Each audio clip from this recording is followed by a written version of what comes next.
It started with a joke, a laugh, the kind that echoes a little too long in a room full of people who know exactly what it means. Saturday Night Live. Colin Jost steps up to the Weekend Update desk grinning, knowing this one's going to land. Meghan Markle has reportedly been upset over the resurfacing of some old photos. Apparently, she didn't like people seeing her on a yacht with a certain crowd. Before she met Harry, the audience erupts. Laughter, gasps, applause. But somewhere across the ocean something cracks, because the joke wasn't new. The photos weren't new, but the timing, that was lethal. Grainy images started flooding timelines. A sunlit yacht, a young Meghan in white, smiles, sunglasses, and speculation. It wasn't just a resurfacing, it was a reframing. For years, she'd crafted an image, a duchess, a humanitarian, a mother who walked away from the palace to protect her family. But this joke, this moment peeled something back. And what it exposed wasn't about comedy. It was about control. It was about legacy. It was about a woman watching the narrative slip through her fingers. Behind the scenes, Meghan was reportedly furious. Not just about the joke, but what it triggered. One joke cracked the surface, and the whole illusion started to shatter. For Meghan Markle, leaving the royal family wasn't the end of a chapter. It was the start of a rebrand. No more palace protocol. No more tabloids defining her story. No more bowing to tradition. Instead, a new identity. A woman on her own terms. A mental health advocate. A modern mother. A feminist icon bathed in California light. And for a while, it worked. The Oprah interview shattered ratings records. The Netflix documentary gave her the spotlight, her version of events. The Spotify deal, though short-lived, gave her a podcast, a platform, a polished voice. But slowly, quietly, that voice began to fade. Spotify pulled the plug. Netflix lost momentum. Public interest waning. The carefully constructed narrative started to blur. Critics whispered, "Where's the substance?" Supporters asked, "What's next?" The Sussex brand, once revolutionary, began to feel predictable, performative, packaged. And that's where the danger lies. Not in scandal, but in irrelevance. Because when your empire is built on perception, the smallest shift in public sentiment feels like an earthquake. Enter Colin Jost. SNL is many things: comedy, satire, but it's also a cultural thermometer. It knows exactly when the mood shifts, and it reflects it back with a smirk. So when Jost delivered that now viral punchline, it didn't just land, it landed. Not because the joke was new, but because the moment had changed. Suddenly, the yacht wasn't a footnote, it was a symbol of ambition, of backstory, of the version of Meghan she tried to leave behind. And just like that, the rebrand was under review. This wasn't just a joke. It was a signal that the culture once captivated by her escape was now questioning her intentions, not with tabloid headlines, but with late-night laughter. And in the world Meghan built, where every detail is curated, every photo calculated, losing control of the narrative is the ultimate threat, because power for her was never about the throne. It was about image, and when image begins to crack, what's left underneath? For years, the whispers stayed just that, whispers. Yacht girl, a phrase tossed around internet corners. Blurry photos, anonymous blog posts, grainy paparazzi, shots from a decade ago. But nothing ever stuck. Not really. Back then, the world didn't want a scandal. It wanted a fairy tale. Meghan Markle, the American actress who fell in love with a prince, was the story of the moment. She was fresh. She was different. She was everything the monarchy wasn't. But behind the scenes, long before the palace gates opened, Meghan was hustling. Hollywood hadn't welcomed her with open arms. She wasn't booking blockbuster roles. She was auditioning for game show spots, navigating casting couches, taking meetings that weren't about scripts, but about who she knew and who she could meet next. It wasn't scandalous. It was survival, the unglamorous reality of thousands of women trying to break into a town that runs on favors, filters, and first impressions. And among those circles, the yacht circuit. A world where actresses and models were flown out for high-profile parties, lavish weekends hosted by wealthy men, champagne, influencers, and NDAs. Not illegal, not unusual, but inconvenient, especially when your next chapter involves tea with the Queen. So when the rumors first surfaced long before the wedding, they were easy to brush off. Racist trolls, jealous tabloids, online hate dressed up as concern, and to be fair, there was plenty of actual abuse to hide behind. The British press did attack her viciously, unfairly, and often. The racial double standards were real. The palace silence? Deafening. So when the yacht girl rumors made another round, people tuned it out. Let her live. She escaped. She deserves peace. But peace only works when the story stays intact. When the image stays controlled. Because what Meghan understood and what many underestimated is that entering the royal family demands a kind of purity, not moral, but narrative. Every royal bride before her, Kate, Diana, even Camilla, was scrubbed, rebranded, presented anew. The idea of a clean slate is sacred. Because the monarchy isn't just about lineage, it's about illusion, and illusions don't leave room for backroom deals, or grainy yacht photos, or stories whispered at Soho House. Back then, the public looked away. Not because they didn't see, but because they didn't want to. They were caught up in the drama of it all. The racism, the press wars, the family fallout. Meghan played the part well, the outsider, the survivor, the mother trying to protect her children, and for a long time, it worked. But here's the thing about old rumors. They don't disappear. They wait for the spotlight to dim, for the public to get bored, for the next punchline to hit just right. And then suddenly they don't feel like rumors anymore. They feel like backstory, rewritten in real time, because fairy tales don't leave room for old contracts, or curated friendships, or yachts. And now, the glass slipper is starting to crack. At first, it was just a few images, nothing new technically. But they felt different this time. The timing, the mood, the context. Reddit caught it first, then X, then Telegram channels with thousands of members, some sympathetic, some vicious. Discord threads lit up with grainy screenshots. Old blog posts were reposted with gleeful malice. But this wasn't just gossip. This was forensics. Users began piecing things together like crime scene analysts. A bracelet here. A background blur that matched a hotel deck in Sardinia. Metadata pulled from deep archives. Side-by-sides comparing timestamps, shadows, accessories. Each pixel dissected. Each photo reinterpreted. Not just who was in the picture but who wasn't. Not what Meghan did but what she never mentioned. And then, silence. No denial. No publicist. No legal threats. Just a sudden, eerie quiet. Meghan's team, usually so swift to respond, went dark. And in today's media landscape, silence doesn't soothe suspicion. It feeds it. Because in the era of instant reaction, delay equals guilt. Absence becomes narrative. The silence screams. And then the Colin Jost joke didn't just feel like a joke anymore. It felt strategic. Did he know? Was this coordinated shade? A Hollywood-style warning shot dressed up as comedy? Because here's the thing about SNL, they don't punch down. They punch where it hurts, where it's timely, where it's already bleeding. And behind the scenes, something had started bleeding. Harry was caught in the crossfire. He'd spent years defending Meghan from the press, from his family, from the world. But this wasn't a palace tabloid scandal. This wasn't racist dog whistles or outdated tradition. This was something harder to explain, more personal, less royal. Harry, once the golden boy turned rebel, now looked cornered, not protective, but confused.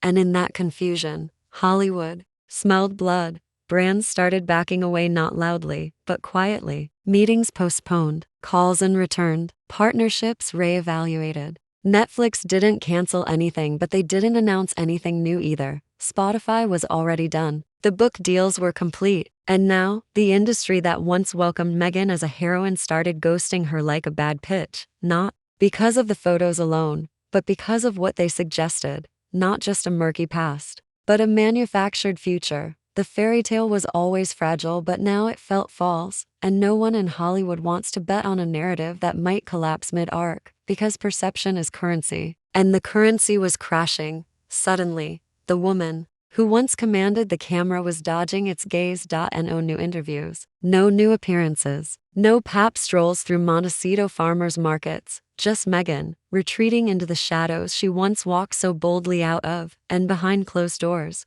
even her supporters were asking hard questions. Why not address it? Why go quiet? Why now? Because if the image you sold was of transparency, empowerment, and truth, then hiding feels like betrayal. Even the loyal began to falter. And once that begins, once the foundation of belief starts to erode, it's only a matter of time before the whole structure starts to tremble. The question isn't whether Meghan was on the yacht. The question is, why didn't she think it would ever matter? The comedy stopped being funny. At first, it was a single joke on SNL. Then it was TikTok, clips stitched together, yacht photos, old interviews, dramatic music, voiceovers dripping with irony. Parody accounts exploded, fake diary entries, side by side, comparisons of Princess Diana versus Meghan Markle. Spot the difference. Late night hosts, once sympathetic, leaned in, not with venom but with mockery. The tone had shifted. She wasn't controversial. She was comedic, a punchline, a meme,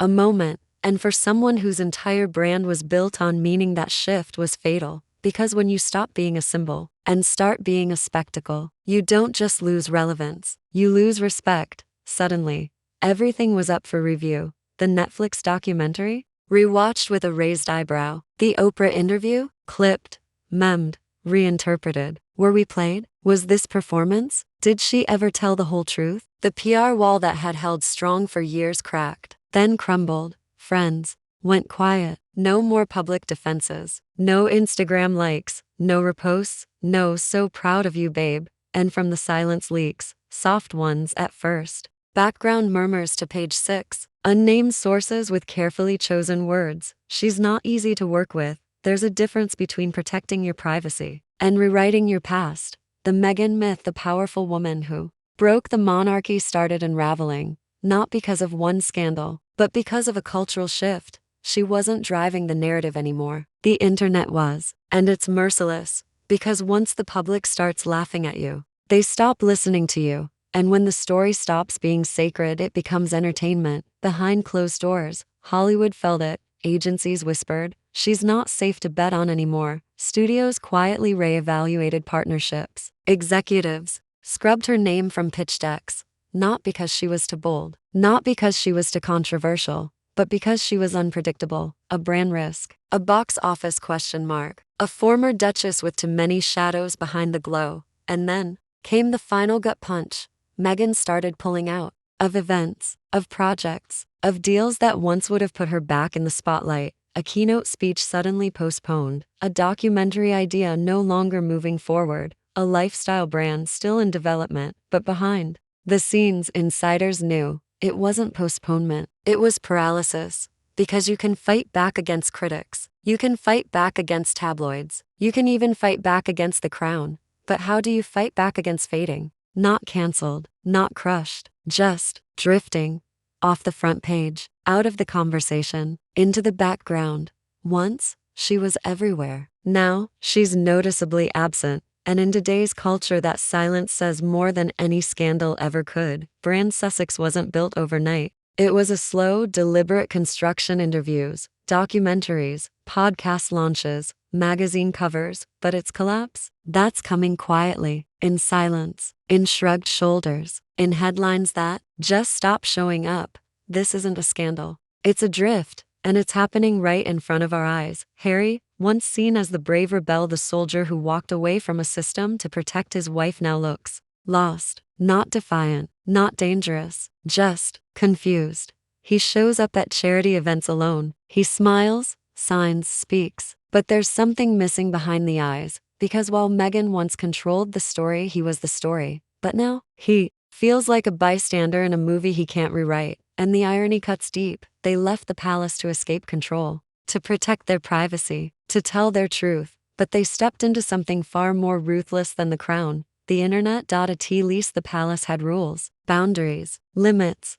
The court of public opinion has none. Every whisper becomes fact. Every meme becomes memory. Every photo becomes a weapon. And Meghan's silence? It's not strength anymore. It's static. Even her most loyal fans, the die-hard defenders, are left blinking into the void. Where is she? Why won't she speak? What is she hiding? Because silence in this age doesn't inspire dignity. It creates doubt. Her PR team tries to shift the narrative, floating lifestyle brand teasers, planting soft-focus paparazzi shots, coordinating glowing headlines and sympathetic outlets. But they're not keeping pace. You can't outrun meme culture. You can't outspend Reddit. You can't silence TikTok. Because in this new digital monarchy, perception is power. And perception moves fast. It doesn't wait for statements, or facts, or legal threats. It creates its own truth. And right now, that truth is brutal. Meghan isn't misunderstood. She's calculated. Cold. Not quite what we thought.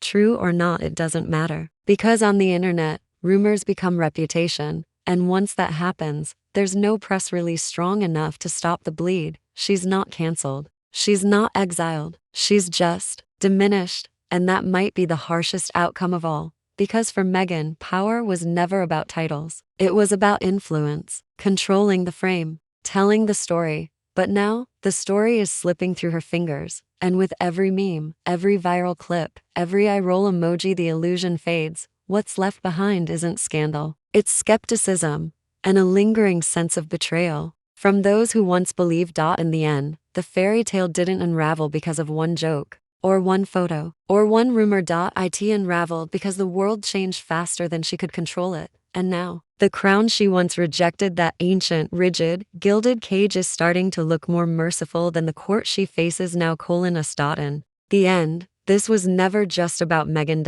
It was about the power of narrative and how quickly it turns. One moment, she was the outsider who dared to walk away from the world's oldest institution. A woman who stood in front of Oprah and said, "I just want to be heard." The next, a meme, a punchline, a question mark wrapped in PR strategy and old photos. Because in the digital age, stories don't evolve. They flip. Victim becomes villain. Icon becomes irony. Empathy becomes exhaustion. And what used to take years now happens overnight. But zoom out, and the bigger truth emerges. No woman enters royalty without a cost. Not in the palace and not on the internet. Because once you step into the crown's orbit, your past becomes public property. Your silence becomes suspicious. Your image becomes everyone's to own. So the question isn't just what did she do, it's what does the world want from her? Redemption? Confession? Obedience? Or is this all just the price for never playing by the rules? Because Meghan didn't curtsy quietly. She didn't fade into the background. She tried to rewrite the story, and the world wrote back. Now, the final image isn't one of pageantry or protest. It's stillness. No red carpet, no royal wave, no soft focus camera trailing behind her. Just Meghan, a woman once crowned by public sympathy, now surrounded by something colder, doubt. And that's the tragedy of it all. Not that she was taken down, but that she faded, that the spotlight didn't explode, it simply moved on, leaving behind silence, questions, and a lesson written not just for royals but for all of us. In this new world, the crown doesn't protect you, but it might be the only thing that hides you from the storm. It started with a joke, but it ended with a question: was the crown her cage or her shield?